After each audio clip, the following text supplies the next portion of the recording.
আল্লাহ তাআলা ডাক দিয়ে বলেন, যেই সমস্ত মানুষগুলো আমি আল্লাহ তাআলার প্রতি ঈমান আনবে, নেক আমল করবে, নামাজ পড়বে, যাকাত প্রদান করবে, ওই সমস্ত মানুষগুলোর জন্য রয়েছে আমি আল্লাহ তাআলার নিকটে মহা পুরস্কার। এখানেই শেষ নয়, আল্লাহ তাআলা ডাক দিয়ে বলেন, ফালা খাউফুন আলাইহিম ওয়ালা হুম ইয়াহজানুন। ওই সমস্ত মানুষদের কোনো ভয় নাই, ওই সমস্ত মানুষদের কোনো টেনশন নাই যারা ঈমান নিয়ে কবরে আসবে, যারা ঈমানের হালতে মালিকের কবরে আসবে। আল্লাহ তাআলা বলেন, ওই সমস্ত মানুষগুলো মরণের সাথে সাথে আমি আল্লাহ তাআলার জান্নাতের মেহমান হয়ে যাবে। বলেন সুবহানাল্লাহ। 2 নম্বরে, যেই সমস্ত গুণের কারণে মানুষ সুনিশ্চিত সফল কাম হবে, তার 2 নাম্বার হলো ওয়াজআলা কলবাহু সালিমা, যে তার অন্তরকে হিংসা বিদ্বেষ মুক্ত রাখতে পারবে। রাসূল বলেন, সেও নিশ্চিত সফল কাম। হিংসা কাকে বলে? হিংসা বলা হয়, সংক্ষিপ্ত বলতে গেলে, সহজে বলতে গেলে হিংসা বলা হয় যার ভালো দেখলে, অন্যের ভালো দেখলে যদি আমার দিলে জ্বালা পোড়া শুরু হয়, একেই বলা হয় হিংসা।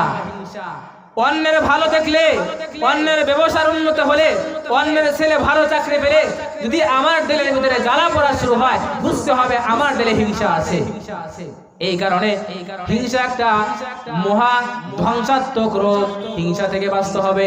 এই কারণে আমার নবী সাল্লাল্লাহু আলাইহি ওয়াসাল্লাম হাদিস শরীফের মধ্যে বলেন, ইয়াকুম ওয়াল হাসাদা ফাইন্নাল হাসাদা ইয়াকুলুল হাসানাত কামা তাকুলুন নারুল হাতাব। আমার নবী বলেন, তোমাদের জন্য আবশ্যক হলো তোমরা হিংসা থেকে বেঁচে থাকবে। তোমাদের জন্য আবশ্যক হলো তোমরা হিংসা থেকে বেঁচে থাকবে। কেন বেঁচে থাকবে? কারণ কি? আমার রাসূল বলেন, কারণ হিংসা এমন একটা ভয়াবহ রোগ, এমন একটা মারাত্মক রোগ যে যার দিলে হিংসা আছে, হিংসা থাকার কারণে তার সকল নেক আমলগুলো একদম খেয়ে ফেলবে। কেমন ভাবে খেয়ে ফেলবে? আমার নবী উদাহরণ দিয়ে বলেন, কামা তাকুলুন নারুল হাতাব, যেমনি ভাবে আগুন লাকড়িকে পুড়ে ছাই বানিয়ে দেয়, ঠিক তদ্রূপ ভাবে হিংসুকের নেক আমলগুলো হিংসা একদম জ্বালিয়ে একদম ছাই বানিয়ে দেয়। নামাজ পড়ে, রোজা রাখে, হজ করে, যাকাত দেয়, সকল আমল করে, তাহাজ্জুদ পড়ে, তেলাওয়াত করে, সকল আমল করে, ভিতরে আছে অহংকার, ভিতরে আছে হিংসা। রাসূল বলেন, বেশি বদঅভ্যাস থাকা দরকার নাই। যদি দিলের ভিতরে শুধুমাত্র হিংসার আগুন থাকে, হিংসার অভ্যাস থাকে, তাহলে তার সকল আমলগুলো একদম পুড়ে ছাই বানিয়ে দিবে। আমাদের সমাজে এরকম মানুষ আছে না? 5 ওয়াক্ত নামাজ জামাতের সাথে পড়ে, তাহাজ্জুদ গুজারি, তেলাওয়াত করে, সকল আমল ঠিক আছে, একদম ভিতরে অহংকারে ভরা, ভিতরে হিংসা দিয়ে ভরা আছে না? এমনও মুসল্লি আছে, এমনও মুসল্লি আছে, সকল আমল ঠিক আছে, কিন্তু ভিতরে হিংসা থাকার কারণে যার সাথে হিংসা আছে তার সাথে জামাতের কাতারে দাঁড়াইতে চায় না, আছে না? এরকম হাজারো মুসল্লি আছে। তাহলে আমি বলবো, রাসূল বলেন, এই যে তোমার নামাজ তোমাকে কোনো কাজে দিবে না, তোমার নামাজ তোমাকে জান্নাতবাসী করবে না। আগে তোমার দিলের হিংসাকে দূর করো, তারপরে তুমি নেক আমল করো, তোমার আমলগুলো থেকে যাবে।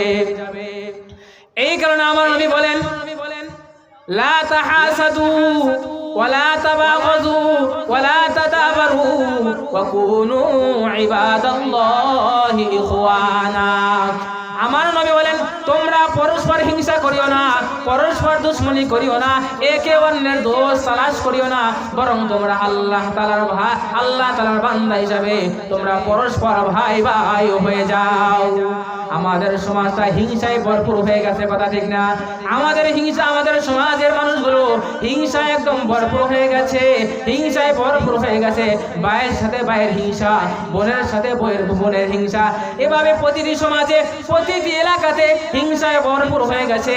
এই কারণে আমার নবী বলেন, তোমরা হিংসা থেকে বেঁচে থাকো, তোমরা হিংসা করিও না।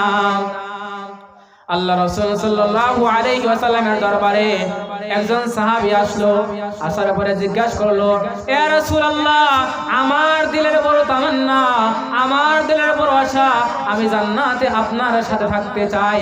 ওগো আল্লাহর রাসূল, জান্নাতে আমি আপনার সাথে থাকতে চাই। রাসূল বললেন, আমার সাথে জান্নাতে থাকতে হলে তোমাকে 3টি কাজ করতে হবে। কয়টি কাজ করতে হবে? 3টি। আমার রাসূল বলেন, আমার সাথে জান্নাতে থাকতে হলে তোমাকে 3টি কাজ করতে করতে হবে। এক নাম্বার কাজ কি? রাসূল বলেন ইহফাজিল কলবা আনিল হাসাদ। আমার নবী বলেন আমার সাথে জান্নাতে থাকতে চাও, তবে শর্ত হলো তিনটা যদি তুমি আমল করতে পারো, তিনটা শর্ত যদি মানতে পারো, তাহলে তুমি আমার সাথে জান্নাতে থাকতে পারবা। রাসূল বলেন ইহফাজিল কলবা আনিল হাসাদ, তোমার অন্তরকে হিংসা মুক্ত করবা। এক নাম্বার তোমার শর্ত হলো তোমার অন্তরকে হিংসা মুক্ত করবা। দুই নাম্বার ওয়াল লিসানা আনিল কিযবি, তোমার জবানকে মিথ্যা থেকে হেফাজত করবা। তিন নম্বরে আমার রাসূল বলেন ওয়াল আইনা আনিল খিয়ানা, তোমার চোখকে খিয়ানত থেকে হেফাজত করবা। মানে তোমার চোখ দ্বারা কোনো বেগানা নারী দেখবা না, তোমার চোখের মাধ্যমে কোনো অশ্লীল জিনিস দেখবা না। এই তিনটা শর্ত যদি মানতে পারো, তাহলে তুমি আমার সাথে জান্নাতে থাকতে পারবা। তাহলে আল্লাহ রাসূল সাল্লাল্লাহু আলাইহি ওয়াসাল্লাম ওই সাহাবীকে কি উপদেশ দিলেন? যে আমার সাথে জান্নাতে থাকতে হলে তোমাকে তিনটা কাজ করতে হবে।